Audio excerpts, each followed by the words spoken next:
Hey guys, Brent Holt Build Show, talking today about one of our pet peeves, Churchill's and I's pet peeve. Going to talk to you today about dormers. And I've told you before, the difference between good and great is about 1/8 of an inch. I'm going to show you today how that works on dormers, how to build beautiful dormers on your projects, looking at historic precedent. Come join me. Okay guys, talking about dormers today and talking about how to build good dormers versus bad dormers, the difference between good and great, 1/8 of an inch. Really? I'm going to show you today. Now, I always like to look at historic precedent for what makes a good dormer, because if you look at houses today, it appears that we've forgotten the art of building dormers. I'm not sure what's going on with this one, right? The ceiling line is apparently here. This is I don't know what's going on, right? And I'll drive around, and it's become one of my pet peeves where dormers are built wrong, and we have forgotten how to build dormers that are beautiful and how they work. I think you have to go back to the past. This is Colonial Williamsburg, an awesome place that you need to go visit. These are recreations of historic buildings, some original buildings restored. But here we begin to see, okay, as we look at this streetscape, the dormers here and here and here, but especially on this facade. And as we zoom in on this building, we're going to look at what makes a good dormer versus a bad dormer. The first thing is the relationship and the size of the dormer compared to the rest of the windows in the building, right? And so what we have is we have this graduated fenestration, is what it's called, where these windows begin to shrink in size as they get taller in the building. And what that does is visually it builds a mass down here that is heavy and can support, and then the mass gets lighter and it gets lighter as it goes taller. So it looks real, looks appropriate. It doesn't look like the dormer's standing up over top of the house. It looks like it's appropriate. I put these yellow squares over each opening, right? And then I shown the rectangles here. Notice how these sizes are shrinking in size, right? Notice how these are getting smaller, right? That's part of that magic, that there is a relationship. One of the success things is that there is a relationship between the size of the dormer and the rest of the house. Now, the second piece is that there's a relationship between the size of the dormer and the size of the glass in the dormer, right? And so what happens is, and I did these squares again here where I drew this little square rectangle around just the glass part and then just the face of the dormer. And you'll notice that probably 80%, maybe 90% of the dormer face, okay, not including the roof, the dormer face is glass, okay, and that's another real key, especially we'll see this as we look at new windows. And then the final thing is that as you look at these dormers, there is a change in the relationship between the roof, the eave detail on the house, okay, versus the eave or cornice detail on the dormer. Notice that they just took that cimation, that top cornice piece right there, and that's all that surrounds that dormer. They do not try to reproduce this casing and this overhang and eave on it. It would look silly. It would look like a big hat. And that's one of the mistakes we're making. So if we look at new dormers today, we look at kind of what's happened, right? This is a new traditional house where just the details aren't right. And so we look specifically at the dormer, what's going on there? Well, first, we notice that they have taken the same roof details and tried to include them up here, right? And so the size of this eave detail reproduced up here gets heavy and huge. So if we look at one other example of kind of a bad use of the dormers, right, we begin to see some of these other problems. Remember, I talked about the size of the dormer and the scale of the house.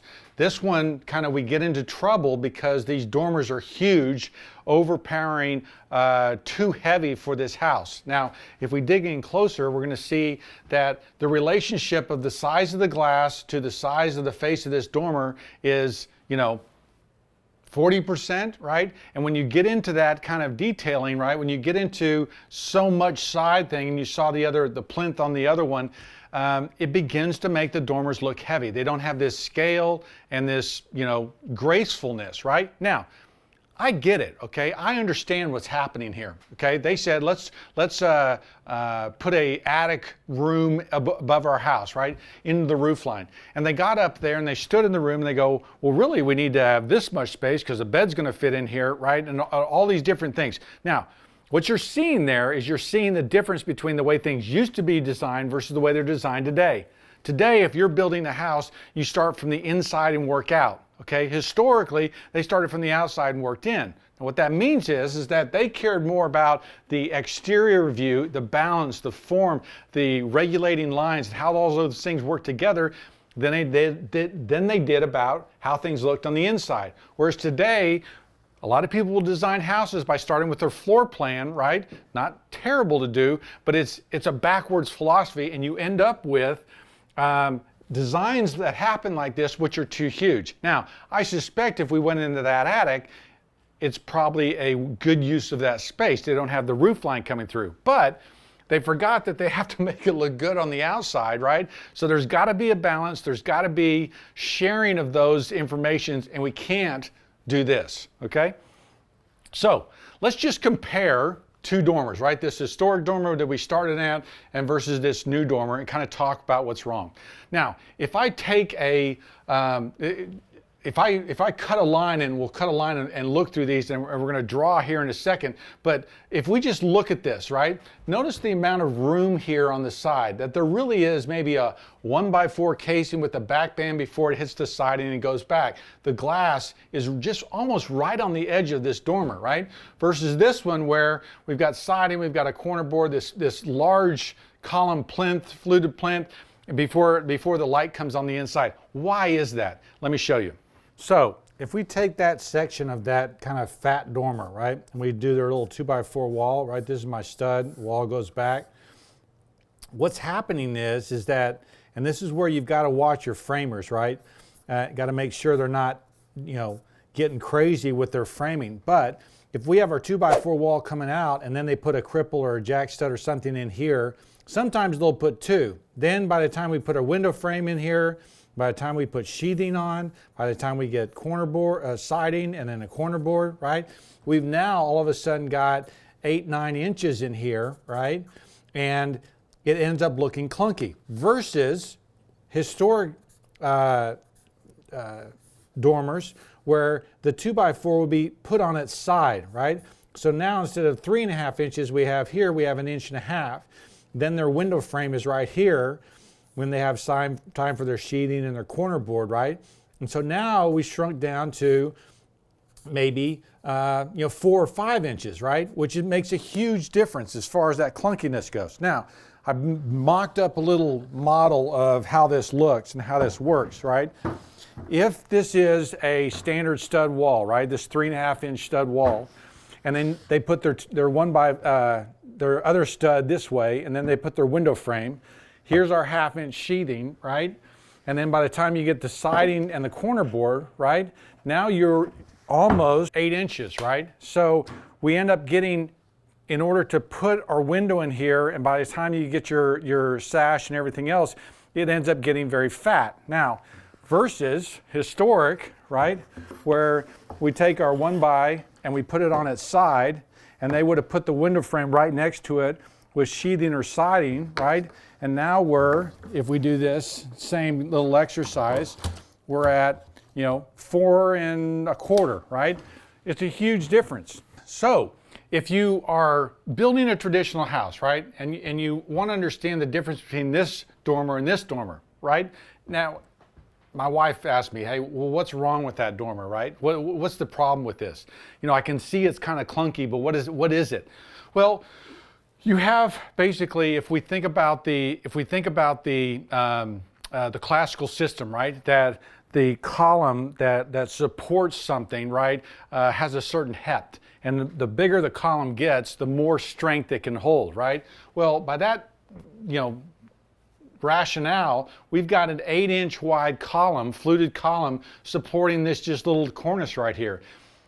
It's too much, right? And so visually, this looks thick, and it looks kind of, the window looks squatty, kind of looks squished inside there. Do you see that? And so versus this one where the window is just, out there to enjoy and see. And look, this is all about scale and proportion, right? Because all the things I've been talking about, this roof edge detail, the size of the glass. Those are the scale and proportion details that you need to fight for, okay, as a master builder to get right. Because look, you have to study the past in order to understand why and how they did that. John Milner, an great architect in Philadelphia, was the one who actually taught me this, that he had actually gone into historic buildings. We were building a house for him. He designed a house that we were building, and he told us that the dormers, in order to be framed right, the stud had to be set on its side, not on its face, right? And so you learn these tricks when we study the past. You learn how to build, right, so that your scale and proportion and all these other details end up looking right. Look, guys, in order to build a beautiful house, in order to do things that are wonderfully made, we have to study the past. The whole point of a dormer window, right, is to bring light into the attic space, right? This one maximizes that light as much as possible. This one is so diminished.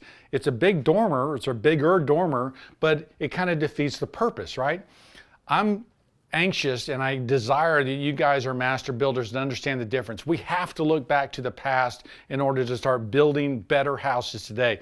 Dormers are one of my pet peeves. They drive me crazy when I see this, right? Because it's really about the execution. It's really about talking to your framers and making sure that they understand that they're not putting a double cripple or an extra jack stud inside their framing. You don't need it. You're not supporting anything. That you begin to practice habits that make sense and make things more beautiful. Churchill came back because we've got beautiful dormers here now, right? Churchill wanted to see beautiful things. He understands what's beautiful and he understands what isn't, right? Having great dormers is looking at the past, looking at these graceful, beautiful streetscapes that just are magic, right? Beautiful dormers do not happen by accident, right? Beautiful dormers matter. They make your houses more beautiful. Follow me on Instagram and Facebook. I'm Brent Hull. Thanks for watching.